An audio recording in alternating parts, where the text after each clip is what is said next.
Qué raro, yo, Ahí capaz está. que cuando se cortó, Claro, seguro. Sí, sí, sí. Ahí está. porque había puesto cuando programé la reunión que se empezara a grabar. Bueno, no importa. Total, esto es una parte introductoria. Bueno, estas son las zonas, este es el famoso creciente fértil, la Mesopotamia entre el Tigris y el Éufrates.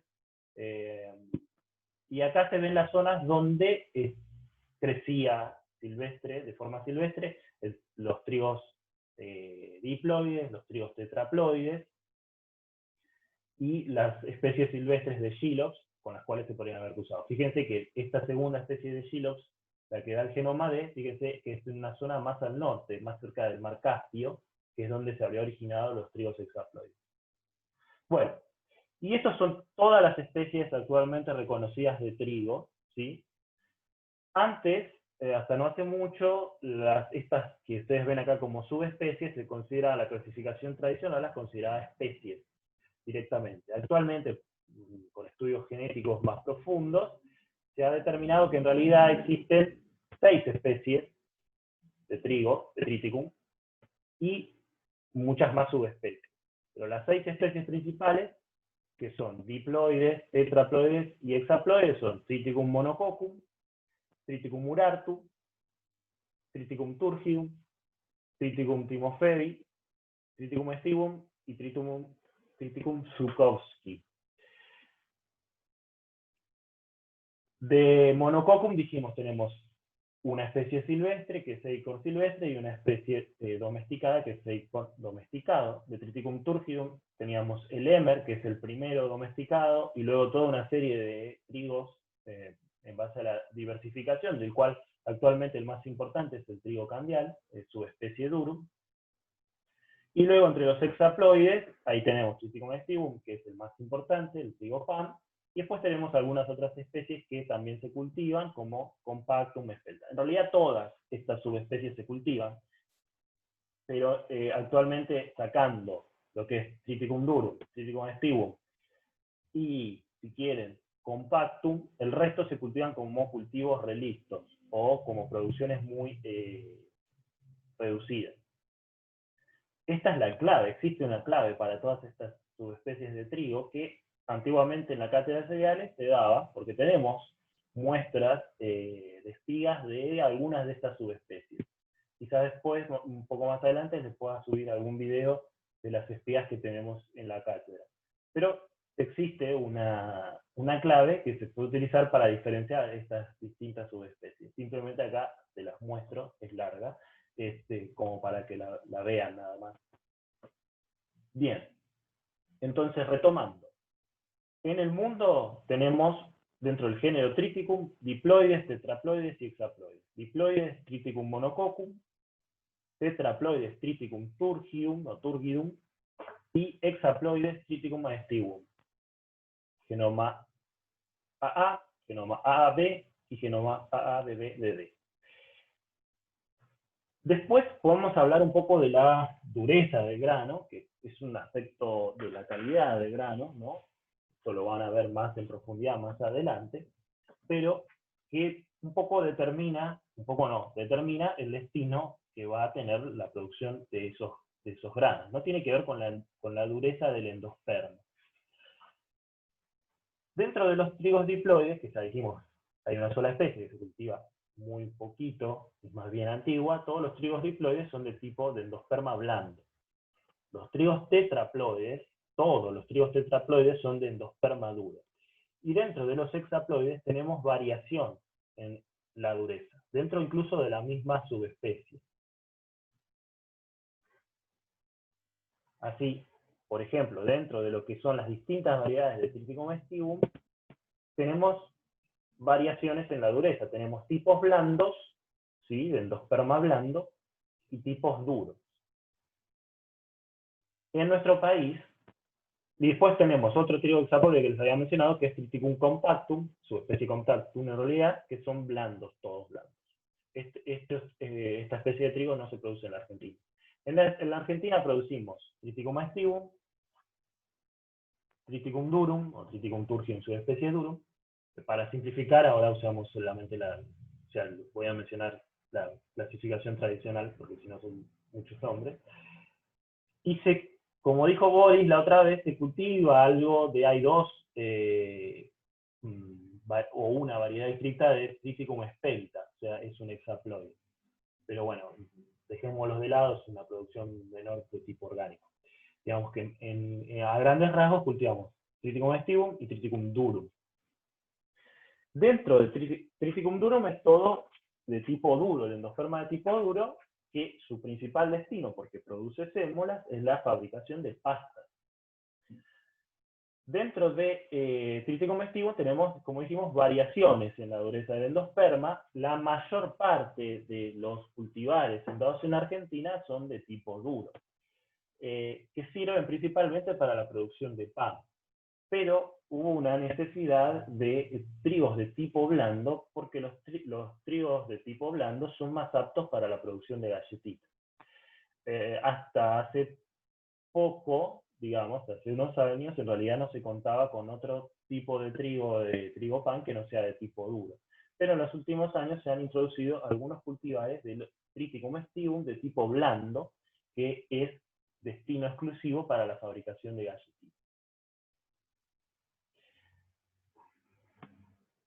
Retomando, tenemos Triticum monococcum, repasando los trigos que se cultivan en el mundo. Triticum monococcum, que es diploide, con granos vestidos, acá tienen una imagen.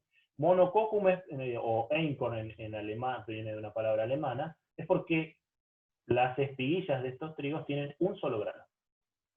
Producen solamente un grano.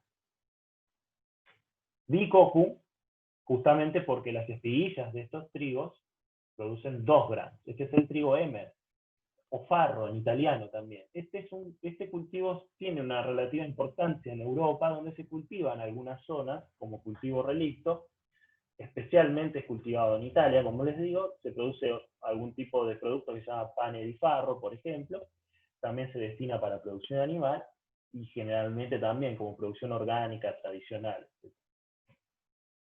Y dentro de los hexaploides también se cultiva Triticum expedita, que si bien es hexaploide, también tiene granos vestidos. Y es un cultivo relicto, tiene más importancia en lo que es España, y algo que se cultiva acá en Argentina. Y este es el otro trigo, Triticum compactum, que yo les he mencionado. Compactum, bueno, claramente se ve acá por la forma de la espiga. Este sí se cultiva en mayor proporción en Estados Unidos, por ejemplo, que como vimos, esta subespecie de Aestivum es blanda, es de endosperma blando, entonces su destino es de galletitas. Este tampoco se cultiva actualmente en Argentina. De vuelta, ¿qué trigos producimos en Argentina? Bueno, según destino, tenemos trigo pan, Triticum aestivum, subespecie aestivum, que es el principal, el 99% de lo que se cultiva en Argentina es trigo pan, dependiendo de la campaña, el año, entre 8 y 16, 20 millones de toneladas. Trigo para fideos o trigo candial, que Triticum durum o Triticum turgidum, subespecie durum, entre 150 y 200.000 toneladas, es un 1%, y como les mencioné, también ha aparecido en los últimos años, ya podemos decir décadas, trigo blando para galletitas, que son menos de 40.000 toneladas lo que se cultiva, que es también de la especie Triticum aestivum, pero de tipo blando.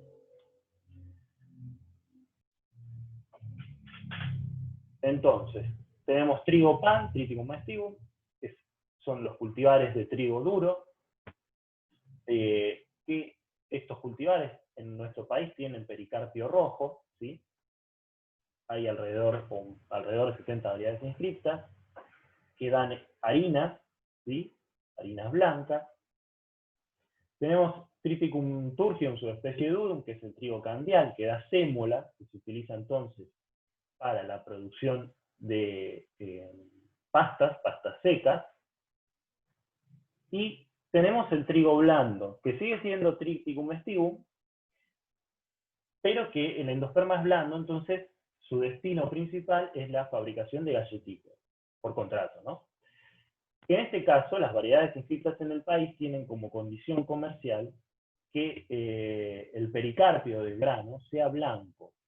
Básicamente, no quiere decir que todos los trigos blandos tengan pericarpio blanco, pero, en el mundo, quiero decir, pero en nuestro país, por exposiciones comerciales, los tipos blandos de trigos de Triticum aestivum tienen que ser de pericarpio blanco. ¿Por qué, dirán?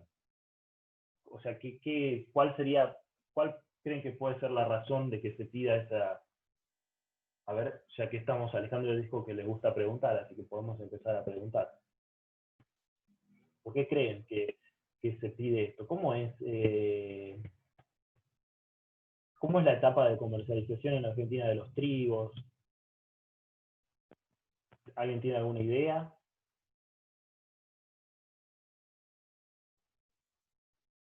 Estoy conectado, ¿no? Sí, Claudio, estás conectado. Ah, bien, bien.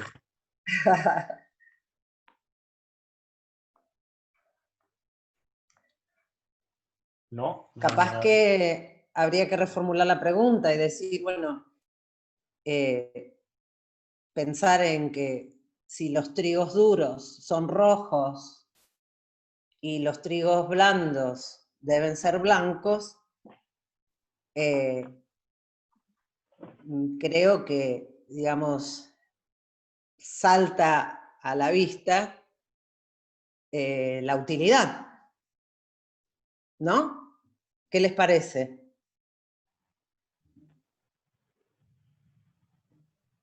¿No será para poder diferenciarlos? Claro, con Alejandro hablaban más. ¿No será? Bueno. Claro. En nuestro país tenemos, esto lo vamos a hablar más profundamente, ¿no, Pedro? Sobre todo en la clase de comercialización, pero ustedes saben que el trigo en general en nuestro país tiene problemas para lo que sería en la parte de comercialización, para la clasificación y la diferenciación de los trigos, ¿no? Generalmente lo que se hace es buscar algunos caracteres más bien generales, como proteína, por ejemplo, y en general se mezcla todo, no hay una identificación o una clasificación profunda de los trigos que se comercializan en nuestro país, como puede ser en países como Estados Unidos, en Australia, en Canadá, donde hay una diferenciación mucho más fina de los distintos tipos de trigo que permiten darle un destino más particular a cada uno. Entonces, como en nuestro país mezclamos todo, básicamente, es lo que quiero decir, había una necesidad de no producir este tipo de mezclas entre los trigos blandos y los trigos duros, de Triticum aestivum. Entonces, para una diferenciación fácil y sencilla, digamos, dado que son todos trigos en realidad y que no tienen mucha diferencia morfológica de grano, quiero decir, se dispuso que los trigos blandos tengan pericarpio blanco para que sean fácilmente distinguibles y entonces, digamos, muchachos, no los mezclemos, porque tiene un destino particular. Este es un tema importante, porque eso, que como digo, vamos a hablar mucho de eso, es una de las grandes deficiencias de la producción argentina de trigo, y que hace que, por ejemplo, no se pueda acceder a algunos mercados porque, digamos, al mezclar todo, no diferenciamos en distintas calidades o destinos posibles. Con el correr de los años ha habido una mayor diferenciación, pero no al punto de estos países que les mencionaba antes.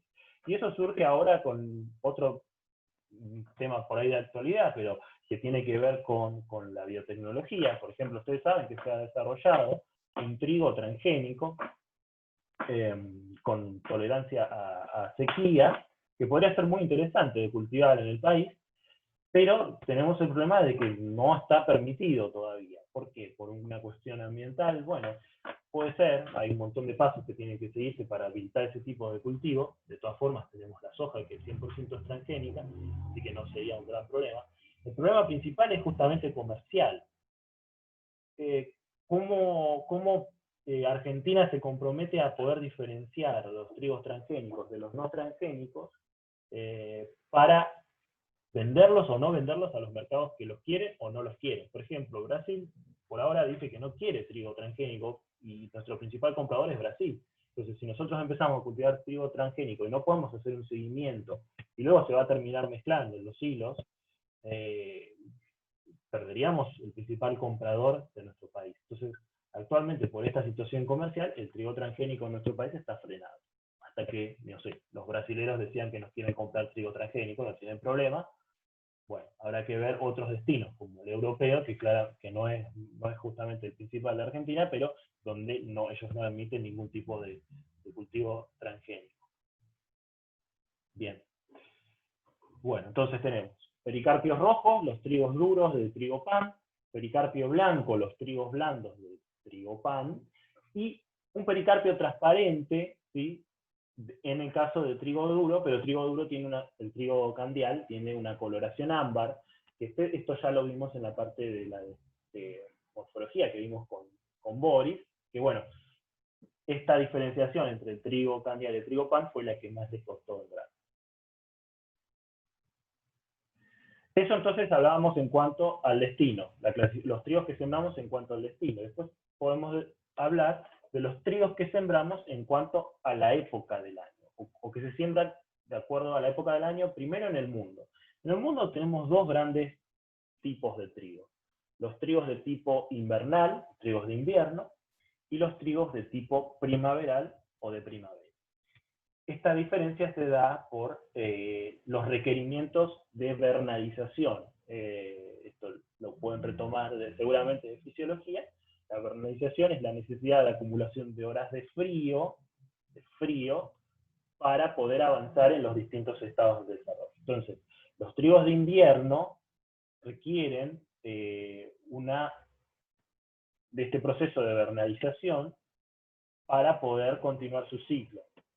En cambio, los trigos de primavera o no tienen cero requerimiento de vernalización o muy poquitos requerimientos de vernalización.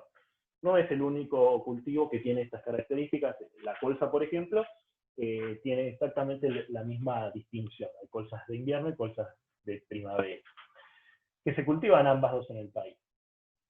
En nuestro país, sin embargo, no cultivamos trigos de invierno o de primavera, sino que cultivamos unos tipos especiales. Ahora vamos a mencionar. Entonces, los trigos de invierno se siembran en otoño, tienen ciclos muy largos, de hasta 8 meses, tienen, por supuesto, resistencia a daños por helada en las etapas tempranas, y requieren estos periodos de vernalización. Y días largos. El trigo es una especie de día largo. En cambio, los trigos de primavera tienen ciclos muy cortos, se siembran en realidad pasado el invierno, o sea, a principios de primavera, suelen ser más susceptibles a las heladas y, como les dijimos, no tienen requerimientos de vernalización.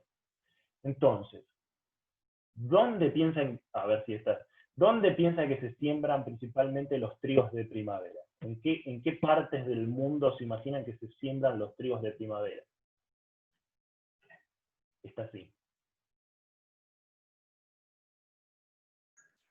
Y capaz que en lugares donde tienen un invierno muy crudo, por así decirlo, complicado. Exactamente, muy bien, exactamente. Donde los inviernos son tan crudos que no hay forma de que un trigo de invierno sobreviva a esas condiciones, lo que se hace es esperar a que pase el invierno y sembrar esos trigos en principios de primavera, obviamente con un ciclo muy corto, para poder producir algo, ¿no? Entonces hablamos de zonas realmente muy crudas, que, si no me equivoco, ahí viene el mapa, por ejemplo, lo que es Estados Unidos, fíjense que es más que nada lo que es bien al norte de los Estados Unidos. Los trigos de invierno, fíjense que se siembra, sobre todo a cuanto más oscuro es el verde, en más proporción de siembra, se siembra en zonas más centrales de Estados Unidos, ¿no? Estados Unidos es un lugar donde se siembran los dos tipos de trigo, Canadá. Entonces, trigos de invierno se siembran en regiones de latitudes medias, donde los inviernos son templados. Alrededor del 80% de los trigos del mundo son de invierno, y los trigos de primavera entonces se siembran en regiones mucho más frías, ¿no? Donde tenemos temperaturas de menos de 15 grados. Entonces solamente podemos sembrarlos después de que termina el invierno. Acá hay otro mapa mejor. Acá les puse un mapa de lo que es Norteamérica. Fíjense, en el color azulcito tenemos los trigos de invierno, y en verde los trigos de primavera. Fíjense que es norte de Estados Unidos y lo que es Canadá, ¿no? Las provincias de Canadá, Alberta. Fíjense que los trigos de invierno acá en Estados Unidos se están sembrando entre 45 norte y 35 norte, que si lo llevamos a nuestro querido país, viene a ser 25 sur, 45 sur, fíjense que, bueno, digamos, coincide aproximadamente con lo que estamos sembrando nosotros, aunque se van bastante más al sur, ¿no? Pero fíjense que los trigos de primavera se sembrarían en regiones como nuestro país, en Santa Cruz, donde acá en nuestro país las limitaciones son otras en realidad, ¿no? No tanto la temperatura, porque como ven, en Canadá, en esas latitudes se siembra trigo, sino que cuáles son las limitaciones de nuestra Patagonia. El clima. Sí, el clima, pero ¿qué parte del clima? Porque la temperatura no. El agua. La El agua. lluvia. La lluvia. Precipitación. Exacto, sí, ahí está, perfecto. Bien, el norte es el sur. Bueno, entonces, pero en nuestro país, ¿qué se siembra? En realidad, los cultivares que se siembran en nuestro país son digamos, son trigos en realidad facultativos, alternativos, que tienen muy bajos requerimientos de vernalización, o digamos, si tuviéramos que comparar con los que se siembran en el mundo, son más tirando a ser de invierno, pero en realidad decimos que son trigos facultativos o alternativos. Se pueden sembrar en cualquier momento, desde mayo hasta agosto, y lo que varía en realidad, lo que nosotros dentro del panel de cultivares que tenemos en nuestro país, lo que varía no son, digamos, no tenemos trigos de invierno, trigos de primavera, sino tenemos trigos de distintos ciclos. Ciclos cortos, ciclos intermedios y ciclos largos. Como les decía, exhiben bajos a nulos requerimientos de frío y variable respuesta al fotoperíodo. Eso sería el ciclo que desarrolla los trigos invernales en el mundo, los trigos primaverales, y nuestros trigos facultativos. ¿Ven que están ahí, en el medio, digamos? Lo que varía, como les digo, son los ciclos. Tenemos ciclos más largos, con siembras que son para siembras tempranas, ciclos intermedios, ciclo largo intermedio, ciclo intermedio, y los ciclos cortos. Básicamente los tres tipos de ciclo, esto es una situación hipotética, ¿no?, llegan a la cosecha al mismo tiempo, lo que hace que, entonces lo que esto nos dice es que lo que está pasando con estos trigos es que las distintas etapas que ahora vamos a empezar a ver, se van desarrollando a distintas velocidades, ¿sí? Los ciclos cortos desarrollan sus etapas mucho más rápido, y los ciclos largos, desarrollan sus etapas mucho más lentas. Entonces, por ejemplo, un ciclo largo va a tener un tiempo de macollaje mucho más largo, va a producir mucho más cantidad de macollo, bueno, depende, ¿no?, por supuesto, de las condiciones ambientales, pero en general los ciclos largos tienen mayor potencial de rendimiento porque, digamos, todas sus etapas se producen en un tiempo más prolongado. Bueno, ahora entonces sí, vamos a empezar a hablar una por una, de a poquito, de las distintas etapas de desarrollo del trigo. Desde la siembra, emergencia, hasta el llenado de granos y madurez. Madurez fisiológica, madurez de cosecha. Y lo que tenemos que ver es, digamos, qué está pasando en el cultivo de trigo, en la planta de trigo, en dos puntos, digamos, en dos cuestiones. Una que es más bien morfológica, visual, que es en realidad la que vamos a ver cuando vamos al campo, que podemos ver cuando vamos al campo, y otra que es anatómica, que es interna, que tiene que ver con el ápice, con lo que está pasando adentro de la planta. Si bien para nuestras condiciones, digamos, siempre todo lo que vamos a contar acá está directamente relacionado con lo que sucede en nuestra zona, no quiere decir que sea universal. Y por supuesto, todo esto va a estar afectado por las condiciones ambientales, pero también por los cultivares. O sea, todo lo que vamos a ir mencionando ahora en adelante, sobre todo los tiempos y las equivalencias, podemos decir, entre lo que pasa en el ápice con lo que pasa en la planta afuera visualmente, tiene que ver con un promedio, con una cuestión general de lo que puede llegar a suceder en nuestra zona. Pero hay que tomarlo así, como conceptos generales, no como algo, sobre todo, porque estamos hablando de biología, ¿no? y de plantas, no como algo estricto y definitivo. Pero, digamos, en promedio y para nuestra zona, todas estas cuestiones que vamos a ver se llegan a cumplir. En otros años, acá tendríamos la ventaja, para los que hacen taller, de que podríamos ir comparando lo que les voy a decir ahora con lo que vamos viendo en el taller. Bueno, este año no, obviamente no. Hay algunos chicos que ya lo hicieron al taller, entonces esos corren con una ventaja. Los chicos de este año directamente no lo pueden hacer, así que no pueden ver ninguna etapa en vivo, digamos. Pero bueno, vamos a tratar de, por lo menos, estos conceptos teóricos, ir desarrollándolos. Entonces tenemos acá esquemáticamente, en este gráfico tan bonito, las distintas etapas del trigo, visuales, o sea, de afuera, ¿no? de morfológica, la etapa del establecimiento, entre la siembra y la emergencia. Luego que emerge el cultivo, tenemos una etapa de pre-macollaje, el macollaje propiamente dicho, la encañazón, cuando el trigo empieza a crecer en altura, se alargan los entrenudos, la espigazón, antesis, o sea, el momento de floración, y luego toda la etapa de llenado de grano.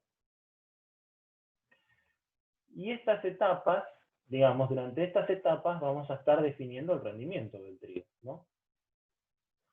Y el rendimiento del trigo, en el peso final, digamos, que vamos a tener del trigo, en kilos por hectárea,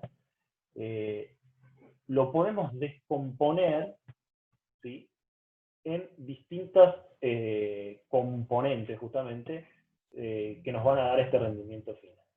Entonces la idea es ir relacionando las distintas etapas del desarrollo del trigo con la definición de estos distintos componentes. Entonces, esta, digamos, es la ecuación del rendimiento de trigo, una de las posibles ecuaciones, pero la que vamos a usar nosotros, con los distintos componentes diferenciados, por así decirlo. Entonces vamos a ver que entonces tenemos, el primer componente es plantas por metro cuadrado, eso obviamente se va a definir en las primeras etapas del cultivo. Luego tenemos la cantidad de espigas por planta, la cantidad de espiguillas por espiga, ¿sí?, la cantidad de granos, que antes fueron flores, por espiguilla, y finalmente el peso de los granos. Entonces, cada uno de estos componentes se va a estar definiendo en alguno de los periodos que vamos a ver, y que finalmente nos van a dar el gran resultado final del rendimiento de grano, ¿no? Que toda esta parte de la ecuación son los granos por metro cuadrado, que es, digamos, el principal, el componente del rendimiento que más está relacionado con el rendimiento final, y el peso de 1000 granos, ¿no? El peso de los granos.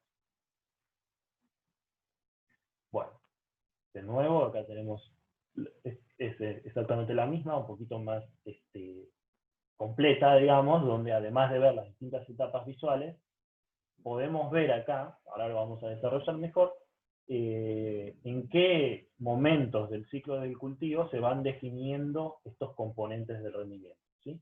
Plantas por metro cuadrado, espiguillas por espiga, macollos por planta, espigas por planta, los granos por espiga, los granos por metro cuadrado y finalmente el peso de grano. Todo nos va a definir el rendimiento final del cultivo.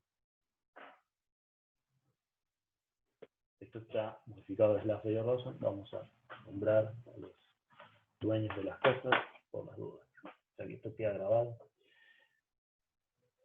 Bien. Bueno. Entonces, como les decía, cuando uno va al campo, obviamente la parte interna, la parte anatómica, el ápice, no lo va a ver, a menos que se ponga a abrir las plantitas de trigo y a buscarlo, pero en las primeras etapas no es visible a simple vista, o sea, necesitamos lupa. Eso lo hacemos, no este año, pero lo hacemos en general. pero lo que primero vemos, lo principal y lo que va a ver el productor y los técnicos, es el desarrollo externo de la planta de trigo. Entonces vamos a tratar de relacionar ese desarrollo externo con lo que pasa en el ápice. Y para, digamos, tener una forma uniforme de determinar o de nombrar las distintas etapas de crecimiento, en este caso del cultivo de trigo, en realidad para todos los cultivos, tenemos distintas escalas de desarrollo, ¿no?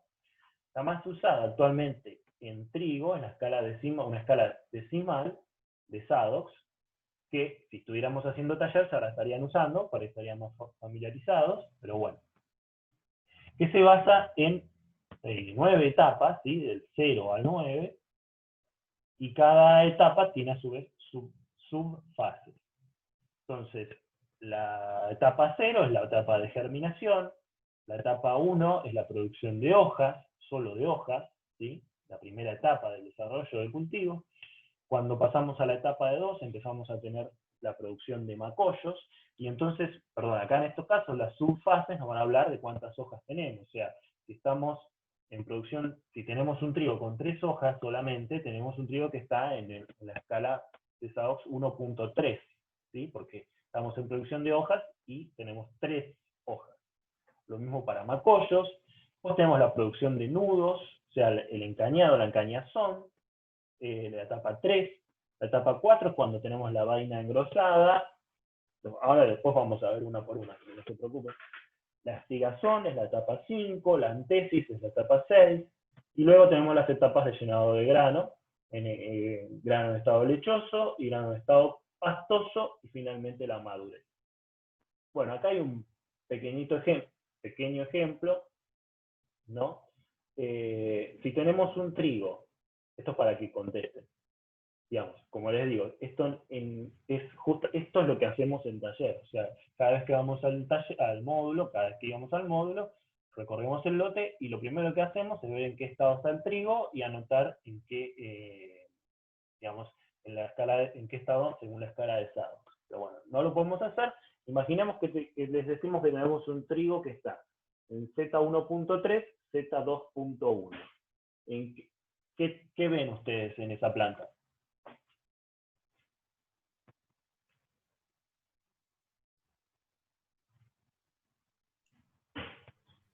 Sería una planta con 3 hojas y dos macollos. No. No, un macollo. Ah, bien, tal cual. Exacto. Perfecto. ¿Sí? O sea, acá casi dice 2 porque, bueno, justo se confunde el 2 por ahí, pero 2 es justamente que estamos en la escala, en la etapa de macollaje. Pero lo que nos dice cuántos macollos tenemos es el subdecimal, digamos, el decimal, mejor dicho, que en este caso es 1, entonces tenemos un solo macollo. Bien, vamos con las 10. Entonces, bueno, ahora entonces vamos a ir paso a paso, como diría el gran Mostaza, por las distintas etapas del desarrollo del trigo. Empezamos obviamente por el principio, germinación y emergencia.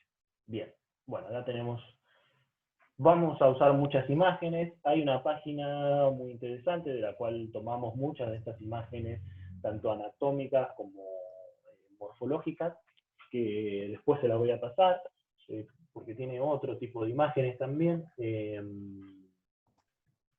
que como les digo, tiene pormenorizadas las imágenes paso a paso de todo el desarrollo del trigo. Pusimos algunas, pero obviamente no todas, pero después les dejo el link, así, bueno, lo tienen. Bueno, entonces estamos en la etapa de germinación. Tenemos la semilla de trigo.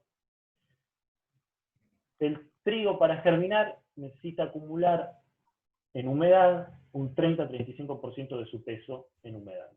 ¿Sí? Eso es un punto importante porque nos va a hablar de las condiciones que tienen que imperar, digamos, durante la siembra. La temperatura óptima de germinación es de 25 grados, pero tenemos un rango de entre 4 a 37 grados centígrados. Dentro de la semilla de trigo, en el embrión, ya, además del ápice de crecimiento, tenemos entre 2 y 3 hojas preformadas. O sea, ya están formadas preformadas dentro de la semilla. Tenemos la radícula y 3 raíces adventicias.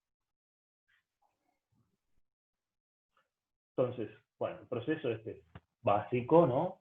Lo han visto miles de veces, pero la semilla se imbibe, se hincha la semilla por la entrada del agua. Lo primero en aparecer es la radícula, ¿sí? Siempre esto a nivel promedio, como les dije, la aclaración del principio, ¿sí? Primero aparece entonces la radícula y luego las raíces adventicias. Y en este proceso es muy importante, que en el trigo no suele haber graves problemas. Los cultivos de las dicotiledonias, la soja, la colza, el girasol tienen más problemas en lo que es la emergencia. El trigo no tiene tantos problemas. ¿Por qué? Porque lo que tenemos una estructura, ¿no?, que nos va a ayudar, porque va, digamos, a medida que crece el epicótile con el coleoptile, ¿sí? El coleoptile, ¿se acuerdan qué era el coleoptile?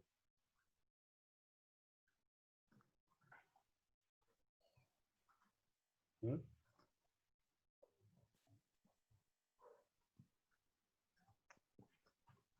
¿Sí?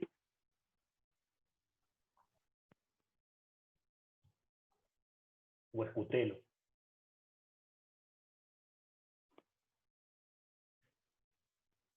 ¿No?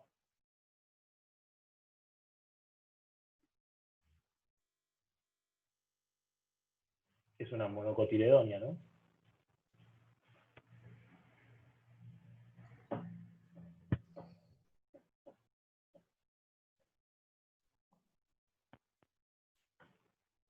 Bueno, entonces el cotiledón, ¿no?, el coleoptile, emerge de la superficie y actúa como si fuera como una flecha, ¿no?, que penetra el suelo desde abajo, protegiendo a la primera semilla, a la primera hoja.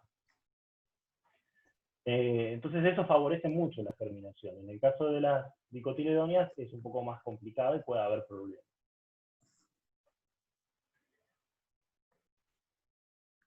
Entonces, en este momento de la siembra de emergencias, estamos definiendo el primer componente de rendimiento, que son las plantas por metro cuadrado. Bueno, acá hay algunas cosas repetidas. La semilla necesita absorber 30 a 35% de su peso agua, la temperatura es óptima de 25, pero para comparar las temperaturas que necesitamos durante todo el proceso, ¿no?, y el tiempo que llevan los distintos procesos, obviamente no es lo mismo si tenemos una temperatura media de 10 grados, si tenemos una temperatura media de 20 grados. Entonces, para eso usamos los tiempos térmicos, ¿sí?, los grados día, que quizás los han sentido nombrar. El grado día toma en cuenta la temperatura media del ambiente y la temperatura base de crecimiento del cultivo dado. En este caso, la temperatura base del trigo es 0. Entonces, al usar este tiempo térmico, podemos decir que de la siembra de la emergencia, por ejemplo, necesitamos entre 100 a 150 grados día, y eso nos independiza, digamos, de las distintas condiciones que puede haber en los distintos lugares donde esté sembrado el trigo. Simplemente tenemos que tomar la temperatura media y ahí vamos a saber cuántos días va a necesitar para cumplir ese ciclo. O sea, en general, esto obviamente los grados días va a depender del cultivar, hay diferencias genotípicas, pero digamos que en general podemos hablar de un promedio que se cumple bastante bien. Por ejemplo, acá tienen un diagrama de todo el ciclo completo, y así a grandes rasgos y en promedio de los tiempos térmicos que se requieren para ir cumpliéndose las distintas etapas, ¿no? Entonces, si acá esto está todo en grados día, ¿sí? Entonces, para un ciclo completo tenemos entre 1300 a 2300 grados día. Pero, por ejemplo, para el proceso inicial, fíjense que tenemos entre 200 a 400 grados día, ¿no? Tomemos 400 grados día, el valor más alto. Si la temperatura media en ese ambiente dado donde sembramos el trigo es de 7 grados, para cumplir esos 400 grados días, hacemos una división fácil, y nos da que ese periodo se cumple en 57 días. Si la temperatura, en cambio, la temperatura media en ese momento es de 8 grados centígrados, o sea, 1 grado más, los días para cumplir ese ciclo va a ser 7 menos, ¿sí? 50 días, y así. Entonces, de esta forma, usando estos valores de grados días, nos independizamos, porque podemos decir, no, bueno, el maquillaje dura 28 días. Bueno, sí, que depende, ¿qué día? O sea, ¿en qué momento? ¿Con qué temperatura? ¿No? En este caso, al usar grados días, nos independizamos de eso, ¿sí? En cada lugar uno puede tomar la temperatura media y saber aproximadamente cuántos días reales va a tardar ese proceso. ¿Se entiende esa parte? Porque la vamos a ir mencionando para las distintas etapas. Sí, sí. Bien. Bueno, otro punto importante durante el proceso de germinación, además de las necesidades hídricas para que las semillas se embeba y germina, otro punto importante es la profundidad de siembra, ¿no? Por supuesto, la profundidad ideal no es una sola, porque va a depender mucho del tipo de suelo, ¿sí? Un suelo más suelto, arenoso, nos da un poco más de flexibilidad en cuanto a la profundidad, porque a la semilla y a todo este proceso de emergencia le va a costar menos emerger que en un suelo más pesado. A grandes rasgos, digamos, podemos decir que entre 3 y 7 centímetros sería la profundidad ideal, siendo más 7 para suelos más sueltos y siendo 3 centímetros para suelos más pesados. ¿Qué pasa? ¿Qué pasa cuando en realidad nos equivocamos? O sea, colocamos la semilla a una mayor profundidad. Bueno, acá se ve claramente en esta imagen, que es de la cátedra, en realidad, de hace bastante tiempo, pero es muy, muy ejemplificadora de lo que sucede cuando la profundidad de siembra es mayor a la recomendada. Digamos, todo este proceso de elongación del epicótile y con el coleoptile, la primera hoja, implica un consumo de recursos que vienen solamente de la semilla, porque hasta que el coleoptile y la primera hoja no sale, no empieza la fotosíntesis. Entonces, todo este proceso de elongación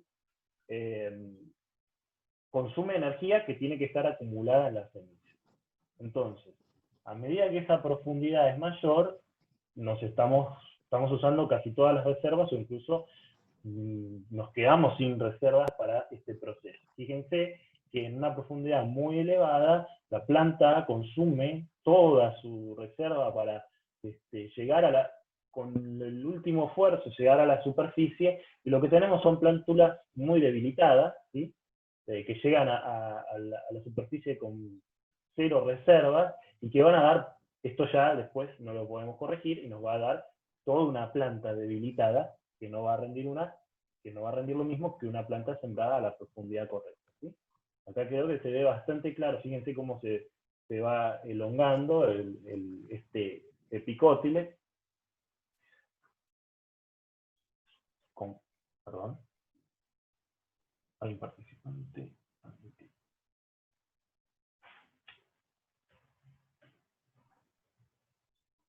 Bien.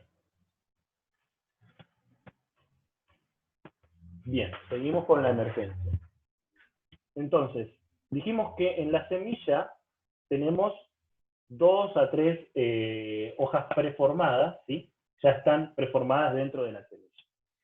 En este proceso de elongación, además, en el ápice de la semilla se van también formando o desarrollando 2 hojas más. Entonces, al momento que se produce la emergencia, ya en el ápice vamos a tener preformadas aproximadamente 7 hojas. La primera hoja verdadera entonces viene enrollada por dentro del coleoptile, que es, como les digo, el coleoptile actúa como esa flecha que permite penetrar desde abajo la superficie del suelo y facilitar la salida de esta primera hoja, comienza la fotosíntesis, se despliega esa primera hoja y empieza la etapa heterótrofa. Pero ya en ese momento que emerge la primera hoja, ya vamos a tener al menos, digamos, entre 5 y 7 hojas preformadas en el ápice, ¿sí? Lo que les queda es ir saliendo, desplegándose, desarrollándose, pero ya están preformadas en el ápice.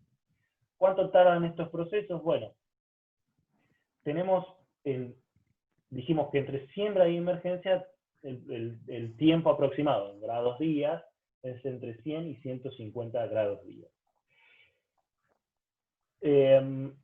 Después tenemos el tiempo, grados días, en que tarda en desarrollarse y aparecer las hojas, ¿no?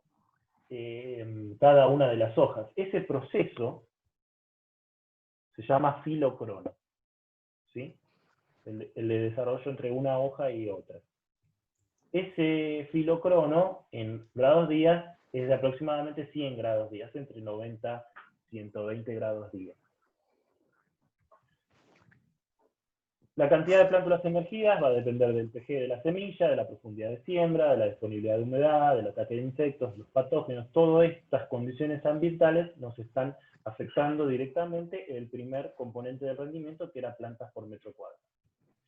En cuanto a las hojas que va a tener una planta, dijimos que ya para el momento que emerge, que surge la primera hoja, ya tenemos casi 7 hojas preformadas.